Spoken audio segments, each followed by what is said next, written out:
Hey guys, my name is Anaya Ross, aka Realtor Ross. I'm a realtor here in the state of Georgia, and I am going to be teaching you guys how to get your real estate license and pass that exam. So I wanted to talk a little bit about the simple steps onto how to even attain your license in the first place. All you need to do is find a GREC approved real estate course. This can either be an in-person course or online. I personally did mine online through PDH Academy. I wouldn't necessarily recommend them.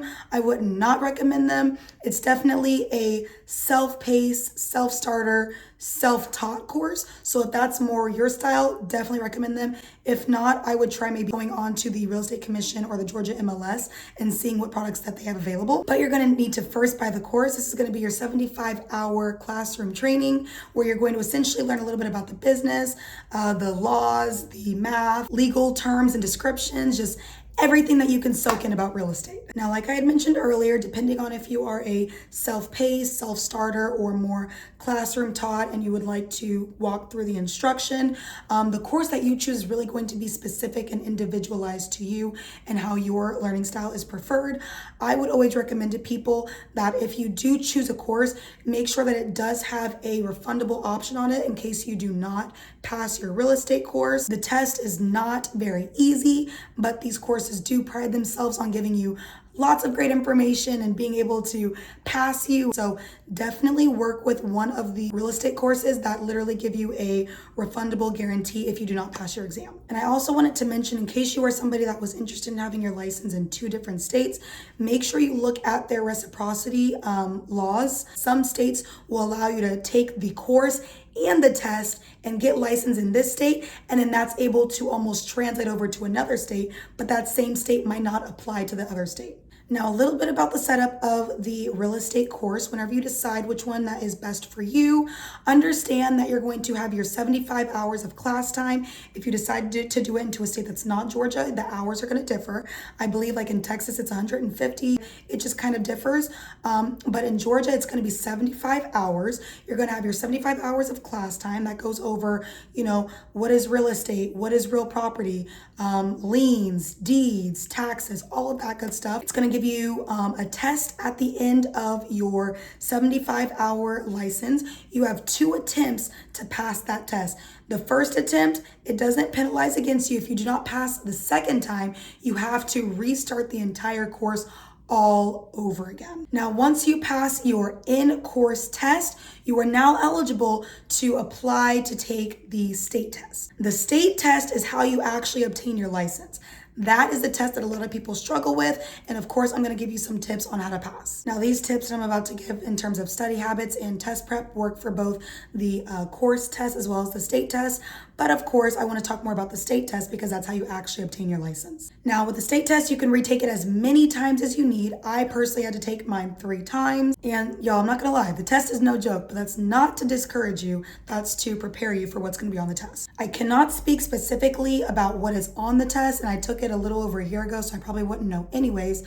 But what I will say is that if the course says that Jane has 5 apples and 10 oranges, the test is going to ask, how many pineapples does Jane have? It's going to try to ask you some type of trick question just to make sure you actually understand the material and that you don't necessarily just understand the definitions, but you understand how it's also able to be applied. So obviously, all of the material that is going to be presented into your 75-hour course is going to be on the test. So knowing as much of that information as possible is going to be key to your success. What I will tell you is focus on definitions, making sure you understand exactly what everything is and how to apply it into real life situations, and being able to answer any type of test questions correctly and explain why it is correct. So let me tell y'all, tests are going to be your best friend. Take as many practice tests as you can, whether you purchase an outside book or other outside materials, or if you simply go on YouTube and you do as many practice tests as possible.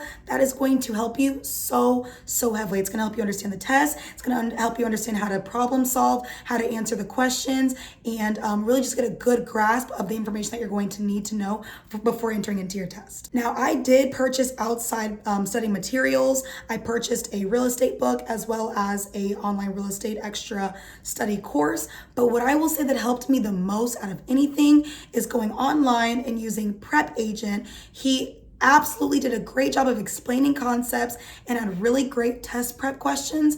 And between Prep Agent and my outside materials, I was able to succeed very well with the test. Now, it's unrealistic to expect that you're going to completely comprehend every ounce of information that is presented onto the course for the test. So what I recommend is do not necessarily harbor on what it is that you do not know unless it's a key concept, which you will know if it's a key concept or if it's a side character, but do not necessarily harbor on what you do not know. Instead, make sure that you strengthen the areas that you are super confident in. With this being said, if there's about 15 to 20 chapters that you have to go through, you need to at least be fluent in at least, I want to say 11 of those. Now, any course topic that you're not absolutely confident and fluid in, still have a good understanding for what it's talking about. Go online, look at some videos on YouTube that's able to kind of further explain the concept and idea and try to connect it with something that you are already knowledgeable about. That way it kind of makes better sense to you. And if you're anything like me and you find a topic on the course that you just know nothing about, you are stressed out about looking for it, you don't even want to attempt to try to figure it out. That was me for the math section. I will say you might be able to get away with it just depending on how lengthy the course structure is.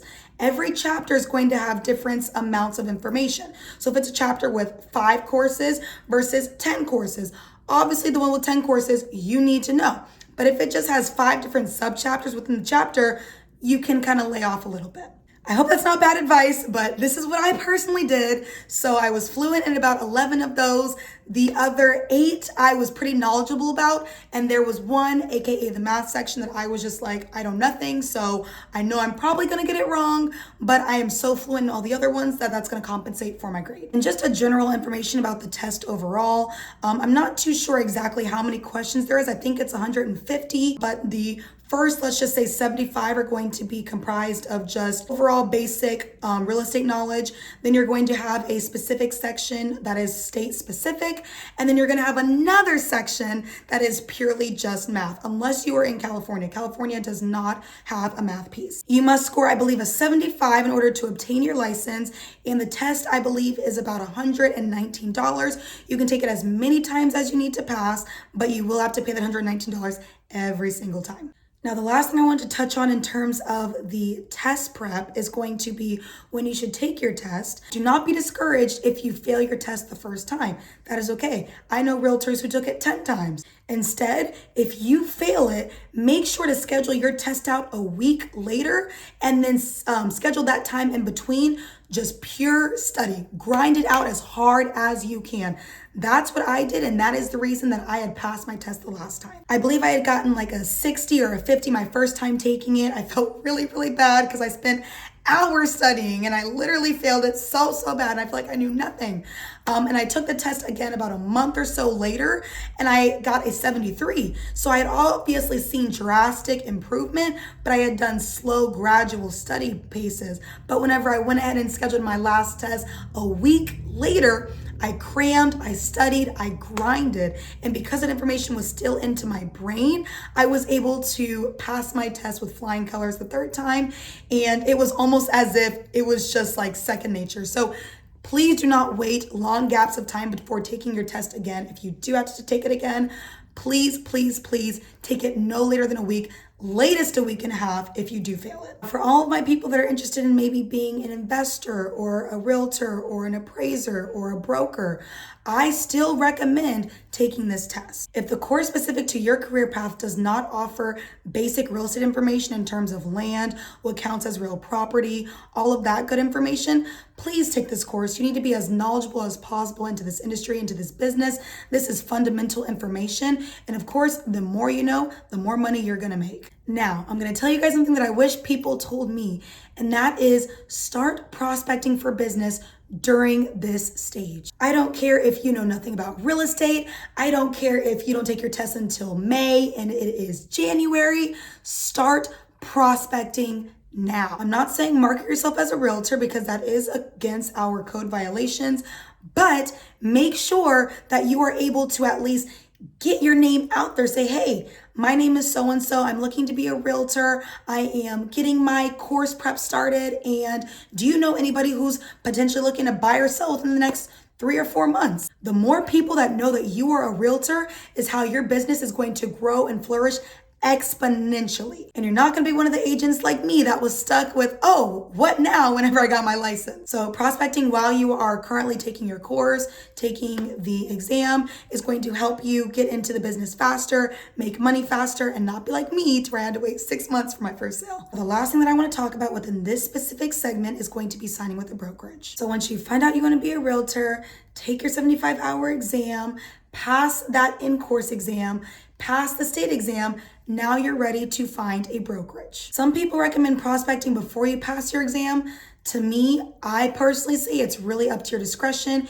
If you do have a brokerage in mind that you already signed with, whenever you take your exam, you can go ahead and have your license active immediately, versus if you do not have a brokerage immediately, you're going to be placed on inactive. And in case you did not know, you cannot sell real estate without being affiliated with a brokerage. I wish people stressed the importance of who you are brokered with, because let me tell you, that is the difference between making $0 a month and $10,000 a month. My thought process coming into the whole brokerage and real estate game was to be with the biggest and most well-known name brand broker. So who do you think I went with?